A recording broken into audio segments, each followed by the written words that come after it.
Police were called to a motel because a 6-year-old boy was supposedly drowning. When they arrived, the boy was already unconscious. His father was holding him, but the father didn't seem to understand how serious the situation really was. And then another child told police something that changed everything. "Daddy hit me."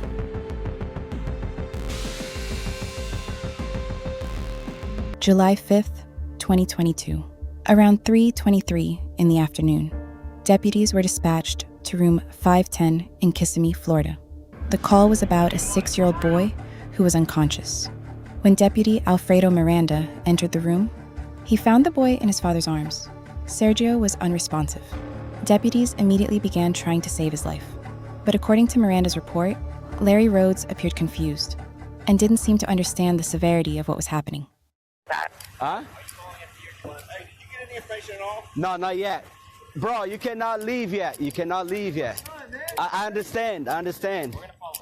All right, go ahead. It's going to the hospital. It's going to the hospital, okay? So deputies began asking questions. What happened to the boy? According to the police reports, Larry told investigators that Sergio had gone into the bathroom. His head had supposedly ended up inside the toilet. Larry said the boy had swallowed a large amount of water, and when he picked him up, water came out of Sergio's mouth. Bianca Blaise, Sergio's mother, also provided investigators with an account of what had happened. But while deputies were trying to understand what happened to Sergio, they noticed something else inside room 510. Sergio wasn't the only child inside the motel room. There were 5 other children, and one of them immediately caught a deputy's attention. The child had visible injuries on his face, bruising, swelling, and cuts around the mouth. Deputies asked the parents what had happened. The explanation was that the children had been fighting with each other, but investigators weren't satisfied. Then, a deputy spoke directly with the injured child. The child pointed toward his father, and suddenly, the investigation was no longer just about a 6-year-old who had supposedly drowned.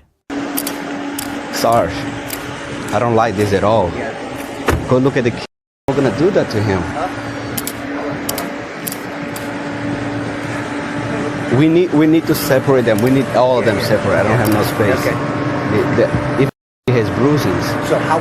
Larry was separated from the children, and shortly afterward, he was taken into custody. While Larry was being detained, investigators continued questioning Bianca, and the children were taken for medical evaluation. Stand for 115. Right now you're being detained. Do you understand that? I'm not asking you any questions. Do you understand that?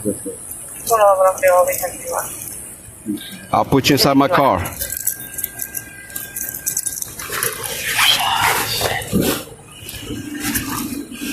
What'd you do with your phone? That wasn't my phone. That was my phone. Oh, yeah. My phone was not even on. Step inside. I'll put the AC on. 112 will sell one. With the situation becoming more serious, investigators obtained a search warrant for room 510. They went back inside, and this time, they weren't looking for a drowning. They were looking for evidence. The room was extremely cluttered. Trash and personal belongings were scattered throughout the room. Investigators documented firearms and ammunition. Blood was photographed on the bed. More apparent blood was documented on a chair. Children's clothing was collected as evidence. And then investigators returned to the bathroom, the same bathroom where Larry said Sergio had drowned. But investigators documented that the bathroom floor was dry. There were no obvious water droplets around the toilet, and no obvious water on the toilet seat. The shower was running, but the scene didn't immediately appear consistent with the story of a child drowning in the toilet. The room was now officially being treated as a crime scene. Sergio was still fighting for his life, but he would not survive. According to the police records, Sergio Rhodes was pronounced dead on July 6th, 2022. He was 6 years old. What began as a reported drowning was now being investigated as the death of a child. Both Larry Rhodes Jr. and Bianca Blaise were ultimately prosecuted in connection with the abuse of the children. Larry faced the most serious charge, first-degree murder. His case went to trial. In 2025, a jury found Larry Rhodes guilty of murdering his 6-year-old son, along with child abuse offenses. He was sentenced to life in prison, plus 35 additional years. Bianca's case ended differently. In October 2024, she pleaded guilty to manslaughter and child neglect as part of a plea agreement. She faced a potential sentence of up to 40 years in prison. In the end, this case leaves us with something bigger than the convictions and prison sentences. A child should be able to look at the adults in their life and feel safe, protected, loved. How does a child survive when their role model becomes their source of pain? Let me know your thoughts in the comments. Thanks for watching. If you enjoyed this video, don't forget to like, subscribe, and turn on notifications. Want to go beyond YouTube?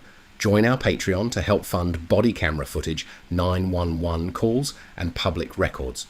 You'll also get exclusive access to additional evidence not shown on YouTube. Thanks for your support, and we'll see you in the next investigation.